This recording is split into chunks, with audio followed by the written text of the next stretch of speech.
Selamat datang di Uang Bicara, menavigasi kamu supaya tetap cuan bareng saya Puri Anindita. Bahasan hari ini agak serem sih jujur. Ini adalah bisa jadi realita yang kamu jalanin sekarang atau skenario buruk yang amit-amit bisa kejadian. Kayak apa nih realitanya? Gaji stagnan, kerjaan gak berkembang, prospek naik jabatan, gak tahu nih kabur kemana. Di sisi lain, ancaman PHK ini makin nyata. Banyak yang udah resign tapi ujung-ujungnya bingung, abis ini kerja kemana ya? Bisa jadi ini potret ekonomi kita sekarang, bukan krisis yang ledak-ledak, tapi pelan-pelan bikin orang capek dan kehilangan arah. Sekarang memang ekonomi dan bisnis lagi survival mode. Tapi abis ini ngapain ya? Kita harus apa? Supaya nggak terus-menerus jadi generasi cemas. Udah bareng kita, content creator dan juga penulis buku Andri Hadinata. Yuk kita langsung ngobrol di Uang Bicara.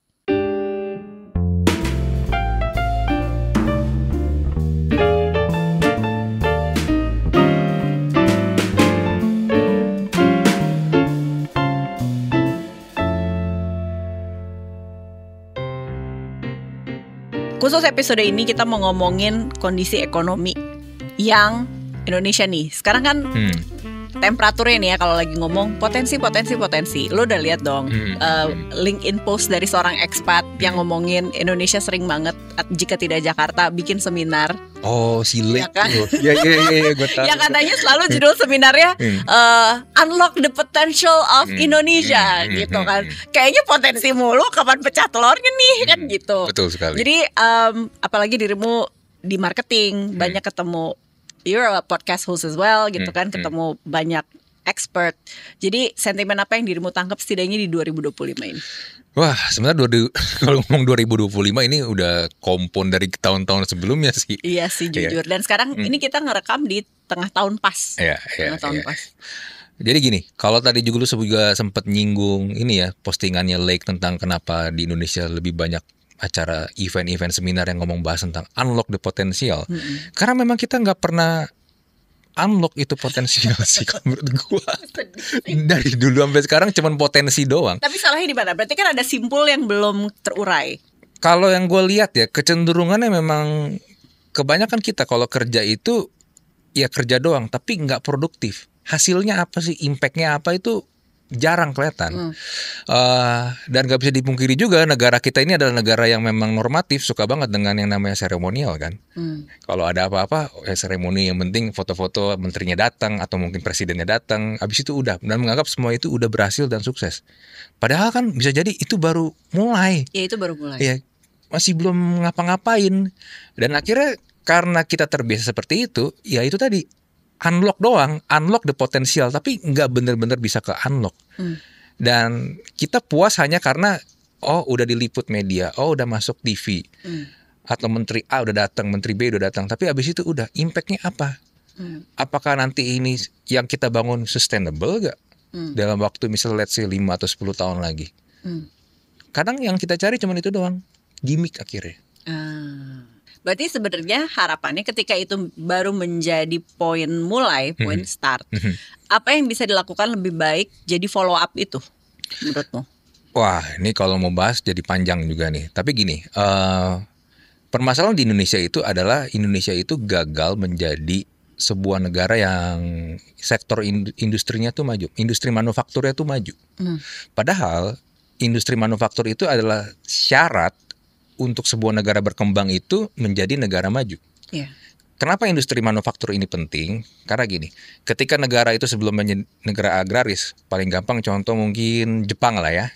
Dulunya mungkin pada petani, tapi kan Jepang itu berhasil menjadi negara maju karena mereka membangun pabrik-pabrik. Ya kita tahulah merek-merek Jepang apa aja kan. Dan ketika mereka membangun pabrik, ada tenaga kerja yang terserap di situ. Dan tenaga kerja yang terserap itu bukan hanya tenaga kerja yang orang kerja doang, tapi memang mereka punya skill dan juga punya jaminan sosial. Jadi mereka secara penghidupan, mereka tuh mendapatkan penghidupan yang layak. Nah kita, itu gue bisa bilang skip. Kita punya pabrik, betul, kita punya kawasan pabrik. Tapi kalau dibandingkan dengan negara-negara yang punya manufaktur besar, nggak usah jauh-jauh deh, sekarang Vietnam deh ya, kita tuh kalah. Permasalahan tuh kita kalah sehingga kita tuh tidak punya rekam jejak, kita juga nggak punya hasil dari apa yang bisa kita produksi sendiri. Kita punya bahan mentah banyak, tapi kita nggak bisa bikin bahan mentah itu menjadi sesuatu komoditas yang memang punya value lebih. Yang bahan mentah kan murah lah. Iya, lu jual as is gitu kan.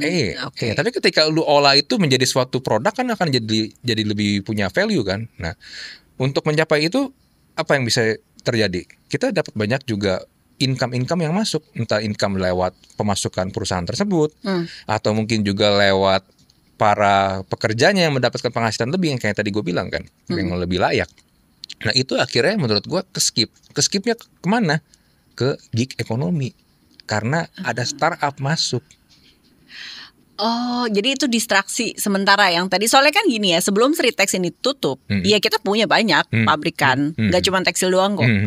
Pekerjaannya juga banyak. Bahkan investor asing kan buka di sini. Contohnya sepatu segala macam. Tapi yang bikin sedih sekarang tahun ini semua pada pergi. Jadi menurutmu itu distraksinya dari gig ekonomi? Salah satunya gig ekonomi. Kalau mau ngomongin distraksi yang lain ya gara-gara regulasi dan juga inilah peraturan dan penegakan hukumnya yang tidak konsisten. Ya sangat tidak konsisten. Lu bayangin aja ada orang buka pabrik bisa tiba-tiba didatengin, gue minta jatah ya, pokoknya lu nggak perlu tender, gue minta berapa T gitu. Ya bener aja lu, itu mah bukan ini diskusi, bukan minta tender, cuma malak. Iya. Kan gila. Nah, gimana orang nggak males kan? Apalagi kalau dari foreign direct investment buat masuk ke Indonesia dan mereka pengen buka usaha di sini. Teman gue aja orang Inggris buka bisnis di sini, dia bilang dia butuh waktu setahun lebih untuk ngurusin ini itu semuanya. Biar semuanya align. Iya. Di Vietnam dia buka cuma butuh 5 hari, kelar semua. Itu realitanya. Jadi bukan hanya tanda kutip, kenapa sih Vietnam nih sekarang lagi thriving? Bukan karena biaya per orang pekerjanya murah, nggak karena itu aja. Tapi memang karena mereka diberikan kesempatan dan kemudahan untuk bisa, buka lah di sini. Yang gue lihat sih akhirnya mungkin Vietnam tuh pengen seperti China di 10 atau 20 tahun yang lalu. Iya. Mereka ingin seperti itu. Nah Indonesia sebenarnya punya kesempatan untuk melakukan hal itu. Tapi yang gue lihat sampai sekarang masih tidak dilakukan. Regulasi nih berarti. Regulasi, dan kita waktu itu juga ke distract sama rame-rame ngelihat startup ya, gig ekonomi. Nah masalahnya kan gig ekonomi itu menciptakan pekerja, ada yang bekerja tapi kan informal. Betul. Informal itu kan nggak dapat kepastian pendapatan, skill pun juga bukan skill yang yang bisa kita adu nih, yang benar-benar skillful labor, sama jaminan sosial. Iya, nggak ada jaminan sosial. Iya. Ojol itu jangan dikira mereka senang jadi ojol. Mereka tuh terpaksa, banyak masyarakat itu terpaksa jadi UMKM loh. Jadi jangan bangga lihat UMKM kita angkanya gede ya. Iya kan katanya kita backbone-nya UMKM setidaknya 80 atau 90% menopang ini. Gitu, iya. Jadi kita nggak boleh bangga dengan itu. Karena kebanyakan dari mereka itu adalah terpaksa. Dan lu nggak bisa membanggakan mereka juga kalau mereka let's say gini, mereka buka usaha warung makan, restoran. Lu ngelihat mereka 10 tahun kemudian masih di tempat yang sama, yang jualan masih sama, nggak berkembang. So what's next for us nih, biar nggak bleak banget ya nggak sih? FYI, tadi kita sebelum rekaman kan ngobrol, Andri ini kan juga terkenal bersama e-commerce-nya kan. Tapi dirimu sekarang udah tidak terlalu involved lah di e-commerce. Tapi mungkin ada sentimen-sentimen yang bisa ditangkap. Terus kayaknya trajektori kita atau jika tidak kita maksudnya jadi what's next 2026 lah gitu ya. Kalau kita mau kejar, perginya ke sana nih sektornya gitu. Mungkin sekarang yang paling bisa dikejar, yang orang juga belum pada expert amat ya, mungkin adalah bagaimana kita mengoptimalkan AI sih. Masih ya, buzzword AI ini masih ya. Karena memang arahnya ke situ. Karena yang gue lihat gini ya, di internet 2.0 which is itu adalah yang kita lihat aplikasi-aplikasi yang ada di smartphone itu. Sekarang kan udah mulai saturated kan. Dengan juga banyak startup yang berguguran kan, dan juga pendanaan susah. Waktu itu sempat ngarahnya pengen ke internet 3.0 tuh, atau web 3.0, yaitu adalah masuk ke metaverse dengan segala macam. Ya, tapi ternyata melanda ya. Ternyata karena yang sering terlihat cuma kriptonya doang, koin-koin kripto, sama waktu sempat NFT ya. Jadi orang berpikir ini cuma orang-orang yang mau trading atau pump and dump doang. Tapi ketika akhir 2022 ada ChatGPT muncul dan itu menjadi sesuatu yang happening, nah arahnya mulai bergeser ke situ. Karena memang secara impact ya, baik lagi nih, ada impactnya nih. Impactnya memang berasa banget di orang-orang yang akhirnya ngelihat, wah ini berguna banget ya buat pekerjaan, buat membantu kita. Nah, menurut gua sekarang kalau ingin mengejar, minimal lu harus bisa menguasai atau memahami basic tentang AI generatif. Kan ChatGPT atau Gemini itu kan AI generatif kan. Karena nanti AI akan ada lagi tuh. Yang baru-baru. Evolusi yang lain. Itu dulu deh. Bagaimana lu mengoptimalkan AI generatif ini sebagai partner lu yang membantu lu? Jangan kayak gini. Kemarin nih gue mengkritik habis-habisan, tapi juga banyak orang yang juga marah-marah ngata-ngatain gue. Lu tau gak sih ada fenomena orang tuh menjual prompt? Iya, banyak. Prompt AI. Iya, template. Dalam bentuk e-book, apapun lah produknya. Iya. AI itu sangat personalized sama lu. Oh ya, tumbuhnya kan, karena dia ditrain oleh kita, si pengguna akunnya. Mereka tuh punya save memory yang akan mengingat behavior lu, kebiasaan lu tuh apa, gaya bahasa lu, cara lu berkomunikasi dengan mereka, topik-topik yang sering lu bahas, mereka tuh akan selalu ngingetin itu. Nah, ketika lu hanya mengandalkan yang penting gua ada template dan lu happy karena lu kasih template keluar hasil misalnya gambar apa gitu, lu berhenti di situ doang, ya lu akan kalah dengan orang-orang. Tapi itu fondasi nggak sih? At least nggak fondasi menurut gua. Nggak. Kenapa? Karena lu mendapatkan itu dari orang lain. Lu nggak berpikir dengan otak lu sendiri nih gimana supaya AI itu tuh memang bisa optimal buat lu. Kalau lu cuma pakai template doang, apa sih, kadang-kadang cuma buat kesenangan doang kan? Oh, gue bisa bikin gambar kayak Ghibli nih. Gue post di sosial media, udah stop, that's it. Tapi kalau let's say buat gue deh, membantu gue buat riset, membantu gue misalnya let's say brainstorm ide macam-macam. Jadi memang fungsinya ke pekerjaan gue banget. Tapi kalau orang-orang yang rela beli hanya karena FOMO ngeliat orang-orang pada ngepost itu dan dia nggak tahu bagaimana cara bikin promptnya, kan lu juga bisa reverse prompt sebenarnya lu.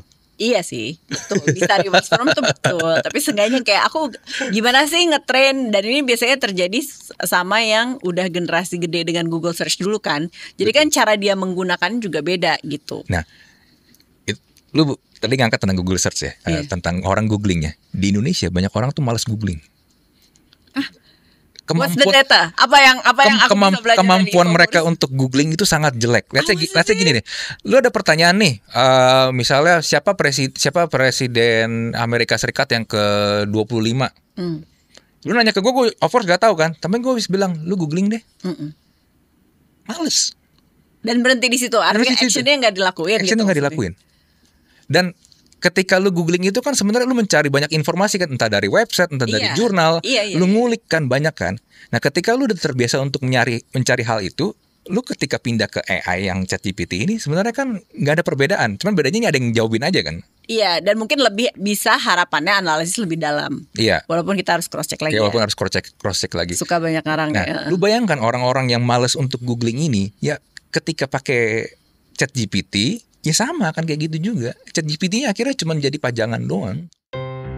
Itu tadi konten creator, praktisi marketing, dan juga penulis buku Andri Hadinata. Masih banyak lagi nih yang pengen kita ulik, jadi jangan kemana-mana, tetap di Uang Bicara. Warga negara Indonesia yang pernah bergabung dengan ISIS, ada yang menyatakan ingin kembali atau balik ke Indonesia. Ada beberapa wartawan juga yang mempertanyakan, sebetulnya kepulangan mereka itu ada payung hukumnya. Berbagai peristiwa terjadi di sekitar kita, mengundang tanya, memancing ruang-ruang diskusi.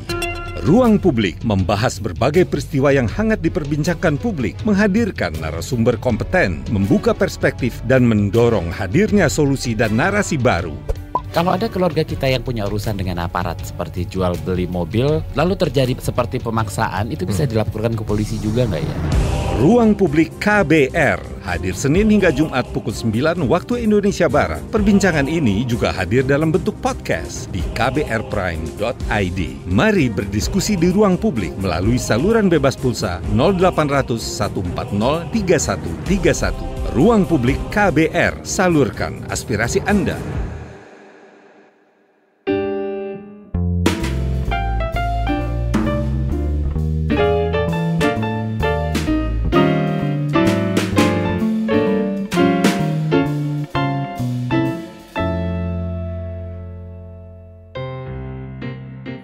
Masih bareng Uang Bicara menavigasi kamu supaya tetap cuan bareng saya, Puri Anindita. Episode kali ini kita lagi ngobrol bareng content creator, praktisi marketing, dan juga penulis buku, Andri Hadinata. Kita lanjut yuk.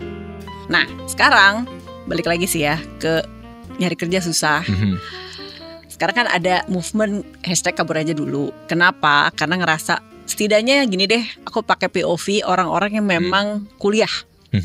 Abis fresh graduate nggak dapat kerja lagi di sini. Apa gue remote work aja ya buat perusahaan luar negeri, atau bahkan pindah ke negara-negara tetangga yang masih Southeast Asia.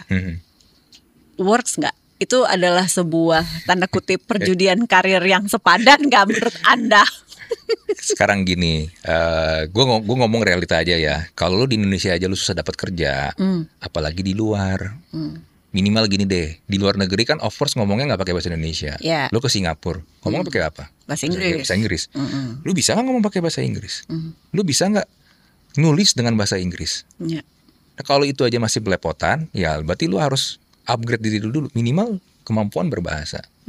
Lalu juga lu harus lihat lingkungan kerja di sana, orang-orang itu seperti apa, etos kerjanya.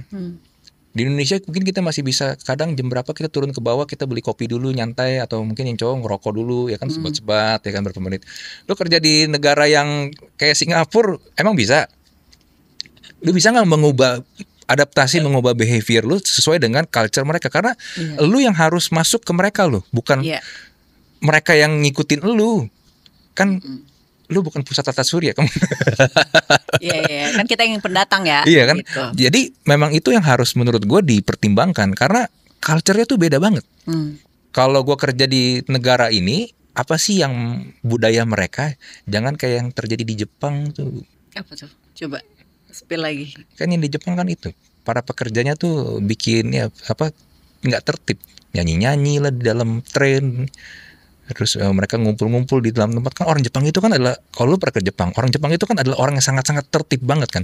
Hidupnya tuh sangat-sangat apa ya, pokoknya udahlah day to day itu kayak begitu. Dan mereka tuh sangat-sangat teratur. Dan ketika ngeliat ada orang yang bikin sesuatu keramaian seperti itu, mereka tuh sangat-sangat tidak nyaman. Di episode sebelumnya kan Andri pernah bilang komunikasi tuh kunci loh gitu. Karena ya lo kalau mau mengemukakan ide, ya komunikasi dong biar dilirik gitu. Cuman kayaknya komunikasi berdasarkan bahasa Indonesia dan bahasa Inggris aja nggak cukup ya.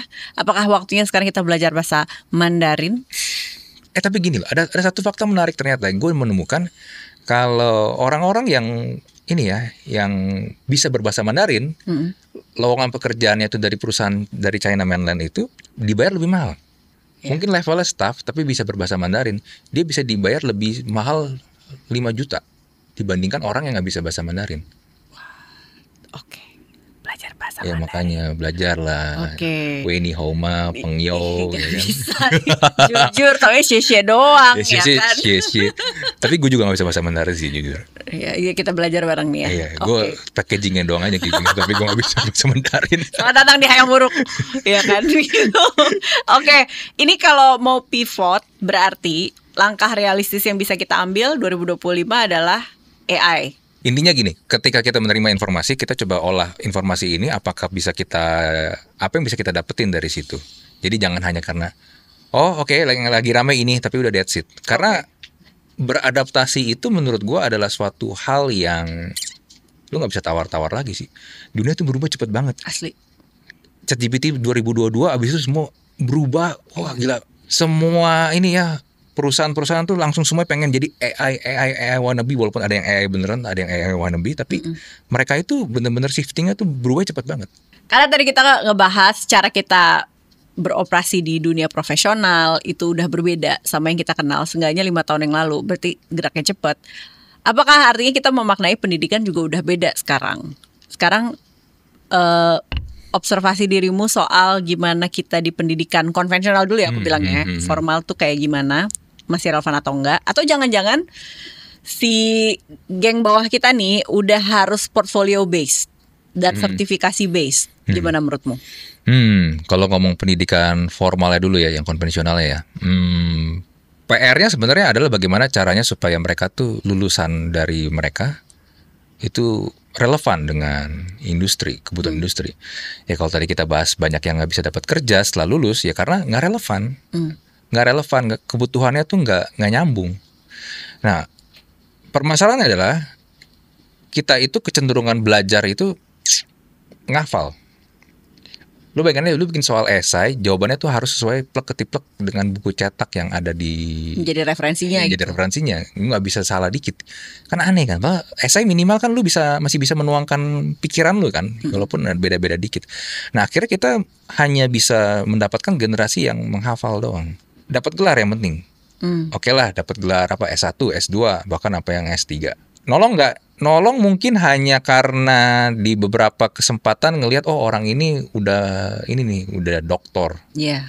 Tapi kan balik lagi, ketika dia terjun ke industri kan fungsi dia itu seberapa impactful sih untuk pekerjaan-pekerjaan yang dia lakukan. Makanya kalau gue sebenarnya masih lebih suka nggak ngelihat hanya karena gelar doang. Malah kadang gue merem sih kalau gelar. Tapi gue ngelihatnya adalah dia ini portofolio kayak gimana, reputasinya seperti apa. Kalau dia ngerjain ini apa nih resultnya, impactnya apa. Iya. Karena menurut gue itu yang penting sih. Makanya juga jangan happy juga kalau ikut kayak semacam kursus atau webinar itu dapat sertifikat. Iya. Sertifikat itu nggak ada artinya. Nggak beneran. Karena kenapa? Itu cuma certificate of participation.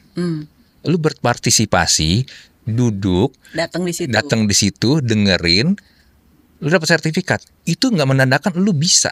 Iya. Lu dapat sertifikat itu karena kenapa? Karena lu bayar atau lu daftar, lu register. Dan itu nggak menjamin lu akan langsung jadi expert. Itu juga sebabnya kalau gue kayak bawain webinar atau seminar gitu, gue selalu ngomong, jangan berharap kalian keluar dari sini kalian langsung jadi expert ya. Kalau ada yang berharap kayak begitu, mending keluar aja dari ruangan ini, balikin duitnya refund ke panitia, gue bilang. Karena nggak akan bisa.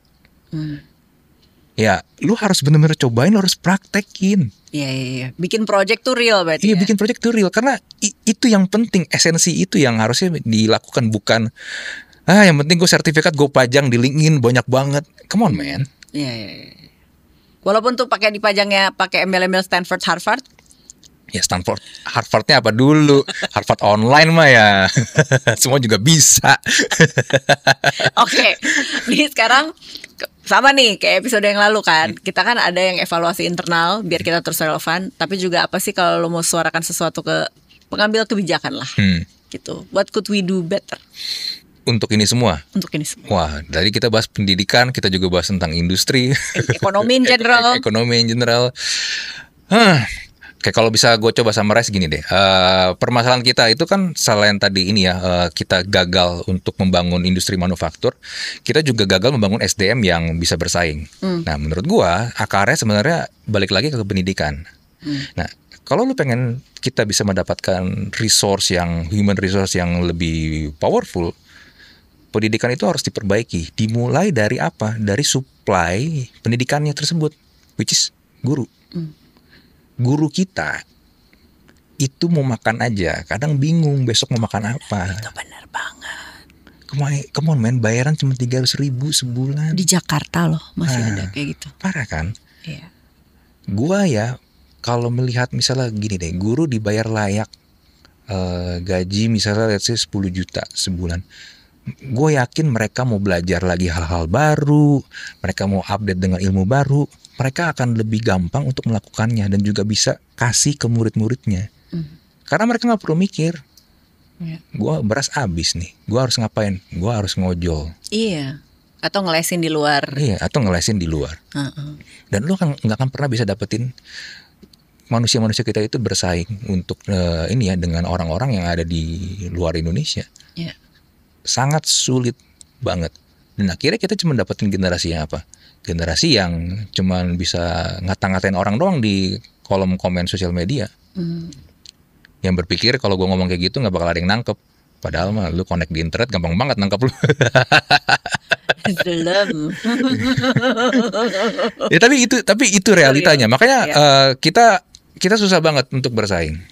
Semuanya itu memang kalau menurut gue akarnya adalah pendidikan sih. Kita nggak punya resource yang mumpuni, resource manusia-manusia yang bisa berpikir dengan akal sehat dan logika.